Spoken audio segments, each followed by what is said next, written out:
warahmatullahi wabarakatuh. Teman-teman mahasiswa sekalian, kita bertemu kembali di mata kuliah media pembelajaran. Sekarang kita telah berada di pertemuan keempat untuk mata kuliah ini. Dan pada pertemuan ini kita akan membahas materi mengenai perkembangan media pembelajaran. Nah, sekarang kita masuk pada pembahasan.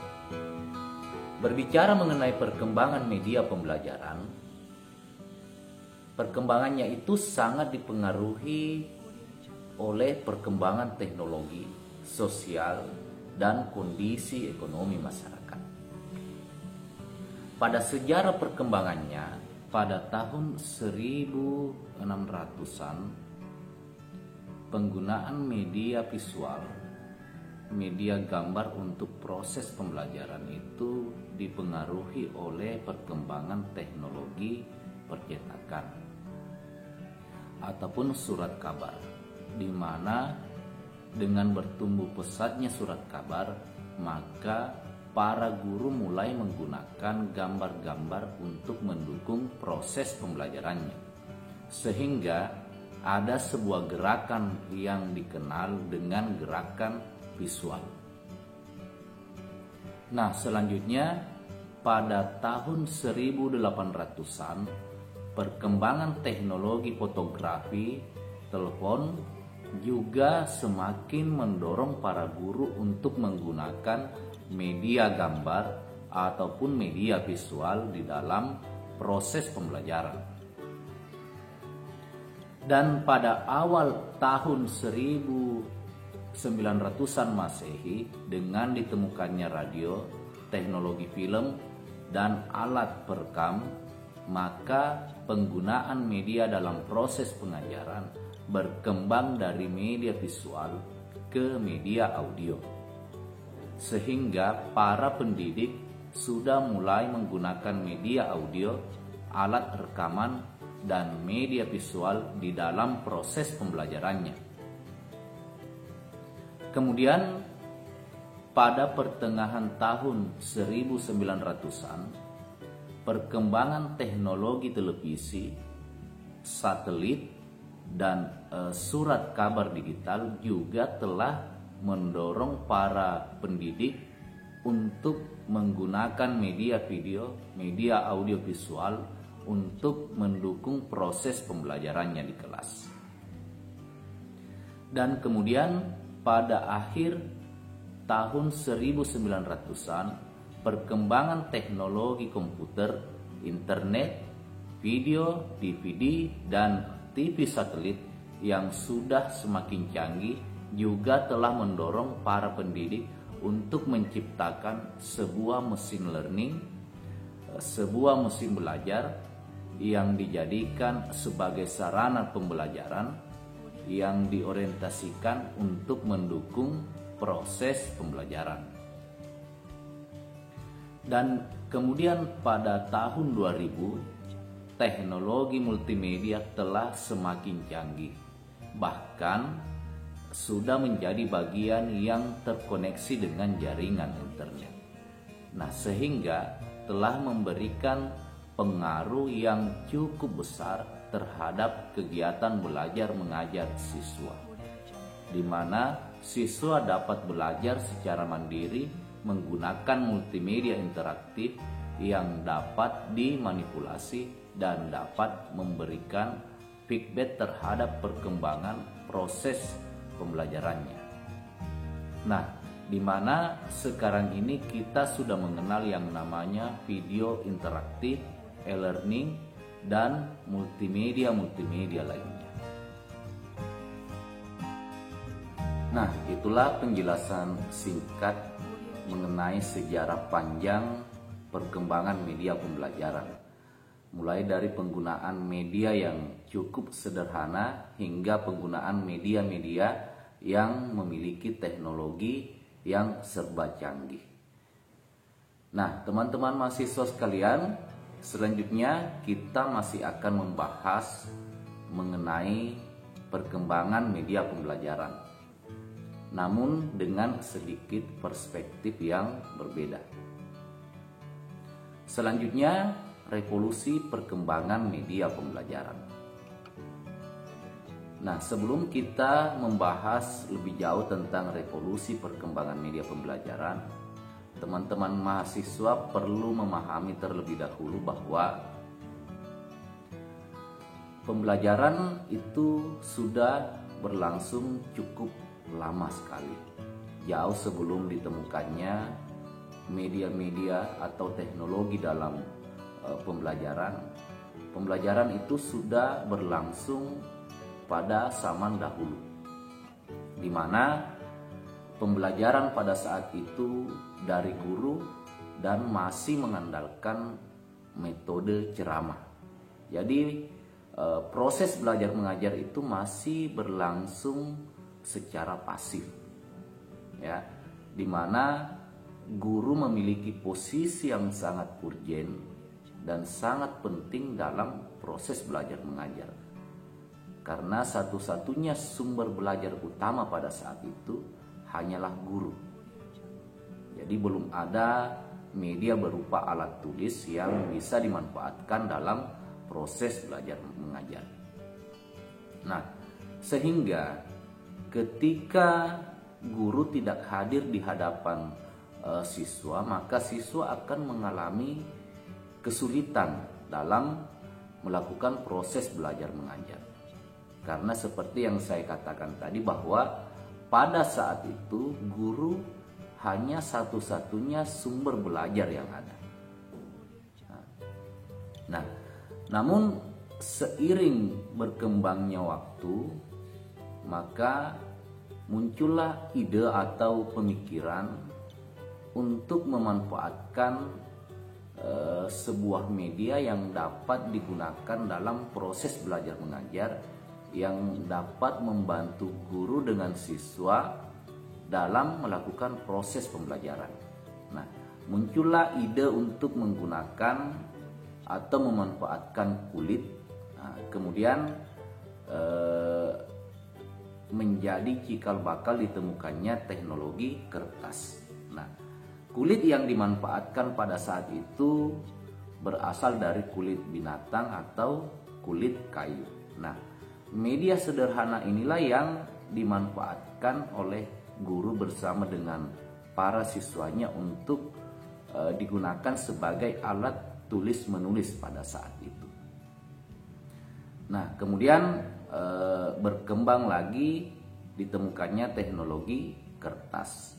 Jadi pada saat itu siswa sudah mampu memanfaatkan kertas sebagai alat untuk menulis pesan-pesan, informasi atau pengetahuan yang diberikan oleh guru pada saat itu. Nah, kemudian muncul lagi sebuah ide atau pemikiran untuk memanfaatkan atau menggunakan sebuah media berupa papan yang kemudian disebut dengan papan tulis, yang bisa membantu guru untuk menghadirkan pesan lewat tulisan maupun gambar. Nah, pemanfaatan papan tulis ini itu kita masih gunakan sampai saat ini. Jadi pada saat itu guru sedikit terbantukan dengan adanya media berupa papan tulis, karena guru tidak lagi hanya mengandalkan metode ceramah dalam proses belajar mengajar yang dilaksanakan bersama dengan siswanya, tapi guru juga sudah mampu mentransfer pengetahuan, pesan atau informasi lewat tulisan-tulisan yang bisa dihadirkan lewat papan tulis. Nah, sehingga siswa juga sudah bisa memanfaatkan indera visualnya. Jadi tidak lagi hanya sekedar mengandalkan pendengaran atau audio, tapi juga sudah mampu memanfaatkan indera penglihatan atau visualnya dalam proses belajar mengajar. Siswa sudah bisa melihat pesan atau informasi-informasi maupun pengetahuan yang disajikan oleh guru lewat papan tulis. Nah, Namun seiring dengan berkembangnya teknologi yang sangat pesat, ditemukanlah sebuah teknologi yang sebenarnya memiliki fungsi dengan papan tulis, yaitu penggunaan OHP atau disebut dengan overhead projector. Nah, yang kemudian dalam perkembangannya diciptakanlah teknologi infocus yang dapat menampilkan gambar, audio, dan video. Dan teknologi ini masih digunakan hingga saat ini, khususnya dalam proses belajar mengajar di kelas. Nah, sebelum kita lanjut membahas mengenai perkembangan media atau revolusi perkembangan media pembelajaran, teman-teman mahasiswa perlu memahami dulu sebenarnya apa itu yang dikatakan dengan teknologi OHP, karena saya yakin generasi atau teman-teman mahasiswa yang ada sekarang ini mungkin hanya pernah mendengar nama dari teknologi ini, tapi belum pernah melihat secara langsung atau memanfaatkan teknologi ini dalam proses belajar mengajar. Nah, OHP adalah kepanjangan dari overhead projector. Nah, di mana memiliki fungsi untuk memproyeksikan media dengan hasil gambar yang cukup besar. Nah, kegunaan alat ini untuk mempermudah penyampaian materi dalam sebuah presentasi, misalnya presentasi dalam kelas, dalam seminar-seminar, atau rapat-rapat yang dilakukan di dalam sebuah lembaga atau kantor. Nah, dengan ditemukan dan dimanfaatkannya teknologi OHP dalam proses pembelajaran, bukan berarti pemanfaatan papan tulis itu tidak dibutuhkan lagi. Namun dengan adanya teknologi OHP ini, proses pembelajaran yang terjadi di kelas dapat berlangsung lebih interaktif, karena guru bisa menggunakan waktunya dalam proses belajar mengajar untuk berinteraksi langsung dengan siswanya. Nah, di sisi lain, siswa juga bisa memanfaatkan indera penglihatannya atau visualnya untuk memperoleh pesan informasi yang diberikan oleh guru melalui penggunaan media OHP.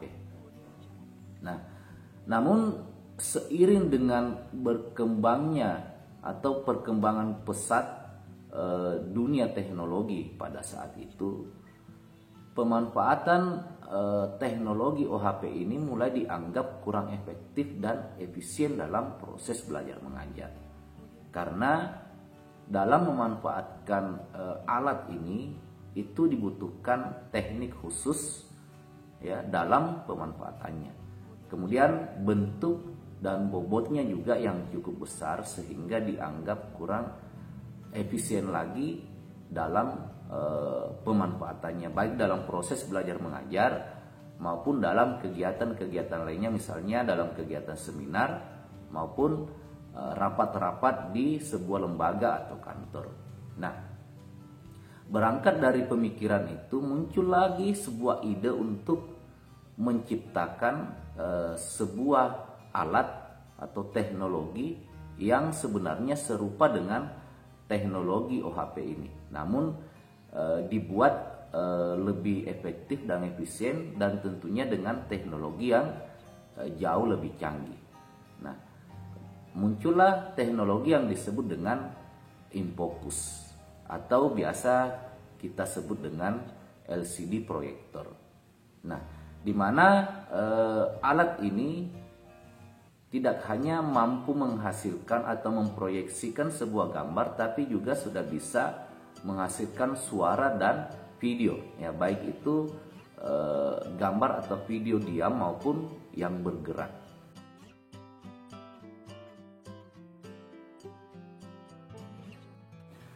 Nah, selanjutnya pemanfaatan teknologi internet. Internet merupakan suatu jaringan informasi yang dapat menghubungkan suatu media elektronik dengan media elektronik lainnya secara cepat dan tepat. Nah, di mana pada awalnya teknologi internet ini hanya dimanfaatkan untuk kepentingan militer Departemen Keamanan Amerika Serikat, yakni pada tahun 1969. Namun lambat laun pemanfaatan atau penggunaannya sudah bisa diakses secara bebas, termasuk dalam pemanfaatannya di dunia pendidikan. Nah, dengan kehadiran teknologi internet di dunia pendidikan tentu membawa manfaat positif yang sangat signifikan terhadap perkembangan pendidikan saat ini, khususnya dalam bidang pembelajaran atau pengajaran. Nah, di mana dengan adanya teknologi internet ini, para pendidik bersama dengan siswa dapat dengan mudah mengakses berbagai informasi-informasi yang berisi materi, objek-objek gambar maupun video yang bisa dimanfaatkan sebagai pendukung dalam proses pembelajaran. Nah, selain itu, informasi-informasi tersebut dapat diakses kapan saja dan di mana saja secara real time. Nah, selanjutnya teknologi internet ini bisa dijadikan sebagai alternatif sumber belajar oleh siswa.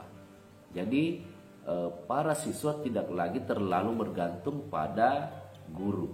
Namun demikian, dengan adanya teknologi internet ini bukan berarti peran guru itu bisa tergantikan. Namun perlu kita garis bawahi bahwa teknologi internet ini hanya sebagai media, alat bantu, atau alternatif sumber belajar yang bisa dimanfaatkan oleh guru bersama dengan siswa dalam melakukan proses pembelajaran. Nah, perlu juga kita ketahui bersama bahwa teknologi internet ini selain dapat memberikan dampak yang positif, tapi juga memiliki dampak negatif di dalamnya. Misalnya, banyak konten-konten yang sebenarnya kurang layak untuk diakses, tapi bisa diakses secara bebas tanpa mengenal usia. Nah, disinilah peran guru bersama dengan orang tua siswa untuk melakukan pendampingan atau bimbingan agar teknologi internet ini bisa dimanfaatkan secara bijak oleh anak-anak kita. Nah, baik teman-teman mahasiswa sekalian, itulah ulasan mengenai transformasi atau revolusi perkembangan media pendidikan atau media pembelajaran yang dibagi menjadi 5 tahapan, di mana pada awalnya proses pembelajaran itu hanya dilakukan oleh guru bersama dengan siswa dengan memanfaatkan metode ceramah. Dan pada saat itu belum ada penggunaan media sama sekali. Guru hanya menjadi satu-satunya sumber belajar. Nah, namun selanjutnya ditemukanlah teknologi kertas, dan teknologi ini mulai dimanfaatkan oleh guru bersama dengan peserta didik sebagai media alat tulis menulis dalam pembelajaran. Kemudian selanjutnya digunakanlah papan tulis sebagai sarana untuk menyajikan objek-objek gambar atau tulisan.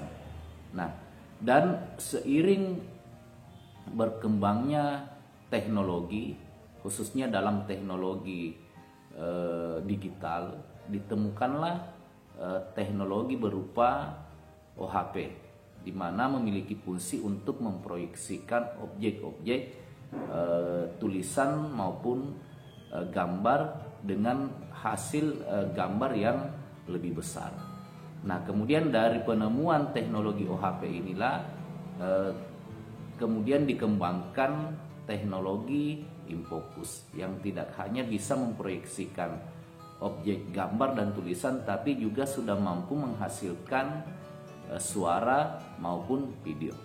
Nah, namun demikian dengan kecanggihan teknologi tersebut ternyata belum mampu menjawab atau mengatasi berbagai persoalan pendidikan yang kita hadapi saat ini, karena teknologi seperti OHP dan infokus hanya berfungsi untuk mengkonkretkan objek-objek yang abstrak. Nah, akan tetapi dengan adanya teknologi internet ini memberikan solusi kepada kita semua untuk mengatasi persoalan yang kita hadapi saat ini, di mana untuk sementara ini proses pembelajaran secara tatap muka tidak bisa kita laksanakan, dan ini berlaku di seluruh lembaga pendidikan. Nah, namun dengan adanya fasilitas internet, hal tersebut bisa kita laksanakan meskipun dalam proses belajar mengajar dengan menggunakan jaringan atau yang kemudian disebut dengan pembelajaran daring, meskipun dengan berbagai kekurangan di dalamnya. Misalnya persoalan biaya dan masalah jaringan yang belum merata ke seluruh wilayah-wilayah yang ada. Nah, baik teman-teman mahasiswa sekalian, itulah uraian mengenai perkembangan media pembelajaran. Mudah-mudahan teman-teman mahasiswa bisa menemukan informasi-informasi penting atau poin-poin penting pada pembahasan kita kali ini. Dan cukup sekian dari saya, sampai ketemu lagi di pertemuan berikutnya. Assalamualaikum warahmatullahi wabarakatuh.